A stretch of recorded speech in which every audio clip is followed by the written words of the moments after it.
காவேரி என்ன பண்ணுறாங்க, விஜய் கிட்ட கேட்குறாங்க, இந்த மாதிரி வந்து உங்களோட வந்து அந்த ஃபோட்டோவை ஏன் வந்து அந்த மாதிரி பண்ணி வச்சுருக்கீங்க அப்படி சொல்லிட்டு கேட்குறாங்க.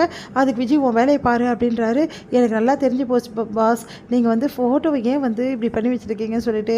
அவங்க வந்து உங்களோட எக்ஸ் லவர் தானே, அவங்கள உங்களுக்கு வந்து பிடிக்காது, அதனால தான் இப்படி பண்ணி வச்சுருக்கீங்க அப்படின்னோடனே உடனே வந்து செமையாக டென்ஷன் ஆகிறாரு.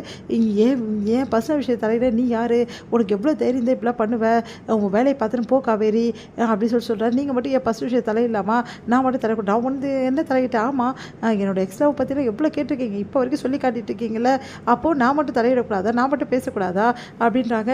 எங்கள் பார் காவேரி, ஒரு ஆள் எல்லை வரைக்கும் தான் நான் அமைதியாக இருப்பேன், புரியுதா, என்னோடய பர்சனல் விஷயத்தை எதிரிப்பி நீ தயவு செய்து தலையிடாத, இந்த விஷயத்தை பற்றி என்கிட்ட கேட்காது, தயவு செய்து இது போயிடு அப்படின்னு சொல்லிட்டு கத்திடுறாரு. உடனே காவேரி வந்து செமையாக டென்ஷன் ஆகிறாங்க. என்ன இவர் எப்போ பார்த்தாலும் ஏதாவது ஒன்று சொல்லிகிட்டே இருக்காரு, வந்து என்ன சொன்னாலும் வந்து பதிலே பேச மாட்டேங்கிறாரு, இந்த விஷயத்தை பற்றி கண்டுபிடிச்சே ஆகணும் அப்படின்னு சொல்லிட்டு முடிவு பண்ணுறாங்க. இங்கே கங்கா குமரன் வந்து என்ன பண்ணுறதுன்னு தவிக்கிறாங்க. அப்போ வந்து என்ன பண்ணுறாருன்னா, நம்ம வந்து நிவின் அங்கே வராரு. நிவினுக்கு என்னென்ன ரொம்ப சோகமாக இருக்கீங்க, என்னடா நீ இப்போ சரியாயிட்டியாடா இப்போது அப்படின்னோடனே, கதையை விடுனே, நீ ஏன் இப்படி சோகமாக இருக்க அப்படின்னோடனே, டே வேறு வழியே இல்லைடா, நான் இந்த மாதிரி வந்து எடுத்துகிட்டு போனேன், ஆர்டருக்காக வாங்க போனேன்டா, அப்போ பார்த்தா கடைசியில் வந்து இந்த மாதிரி சொதப்பிட்டேன்டா, நான் வந்து நிறைய பெரிய யூனிட் இருக்குது, இந்த மாதிரிலாம் நிறைய பேர் தைக்கிறாங்கன்னு சொல்லிட்டேன்டா, அதை நம்பி அவரும் பார்க்க வரேன்னு சொல்லிட்டாரு, இதனால் வந்து எனக்கும் கங்காவுக்கும் பிரச்சனைடா, கங்கா என்னை வந்து எவ்வளவோ பேசி திட்டி விட்டுறாரா அப்படின்னோடனே, பின்ன என்ன இப்படி போய் சொன்னால் பின்ன திட்டாமல் என்ன பண்ணுவாங்க, சரிண்ணே, ஆனால் ஒரு விஷயத்தில் நீ சொன்னது தான் கரெக்டு, என்னென்னா பெரிய யூனிட் வச்சுருந்தா தானே இந்த மாதிரி பெரிய ஆர்டர்லாம் தருவாங்க, 2 மிஷின் போட்டு அதுவும் 2 பேரும் வந்து உட்காந்து ஒரு கடையில் தைச்சிட்டு இருந்தீங்கன்னா எப்படின்னே ஆர்டர் தருவாங்க அப்படின்னா, டே என்னடா பண்ணுறது, நான் அதெல்லாம் செஞ்சிட்ருக்கேன், இங்கே பாருண்ணே இப்போ ஒன்றும் பிரச்சனை இல்லைண்ணே, நீ கவலையே படாத, வாடகைக்கு மிஷின் எடுத்துப்போம், ஆளுங்களை வந்து ஒரு 4-5 பேருங்களை வந்து செட் பண்ணிப்போம், அதுக்கப்புறம் அவர் வந்துட்டு போனோன்னா அப்புறமா பெரிய கடையை வச்சுட்டா போச்சு, டே அதெல்லாம் செட் ஆக மாட்டா, வேறு வழி என்ன பண்ணுறது, இதே கடையில் ஒரு 4-5 மிஷினை போட்டு ஆளுங்களை வந்து கூட்டின்னு வந்து வாடகைக்கு எடுத்து ரெடி பண்ண வேண்டியதான், அவர் வந்துட்டு போகிற வரைக்கும்,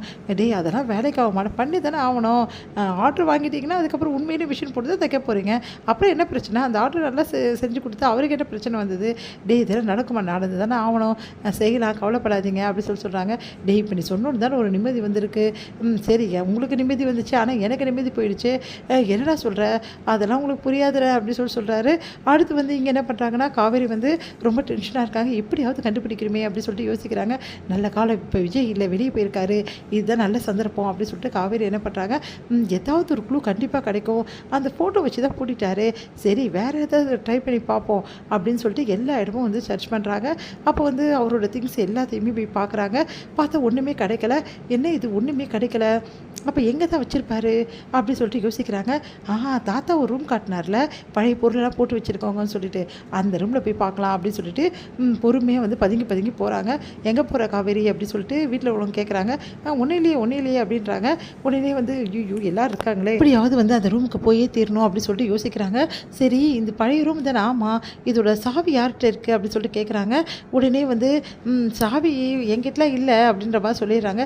ரூம் இருக்கா ஆனால் சாவி இல்லையா, அப்போது ஏதோ விஷயம் கண்டிப்பாக அந்த ரூமில் தான் இருக்குது, சரி எப்படி போகலாம் அப்படின்னு சொல்லிட்டு யோசிச்சுட்டே இருக்காங்க. பூட்டை கட்டுறது நம்மளுக்கு தெரியாதா அப்படின்னு சொல்லிட்டு ஹேர் பின் எடுத்து அழகாக வந்து உள்ளே போயிடுறாங்க, திறந்து. அடுத்து வந்து உள்ளே வந்துட்டோம், இப்போ எங்கே தேடுறதுன்னு சொல்லிட்டு எல்லாம் தேடி பார்க்குறாங்க, எதுவுமே கிடைக்கல. கடைசியில் வந்து விஜயோட பழைய டைரி ஃபோட்டோஸ்லாம் கிடைக்குது, அதை பார்த்து அதிர்ச்சி அடைகிறாங்க காவேரி. இதோட முடியுது.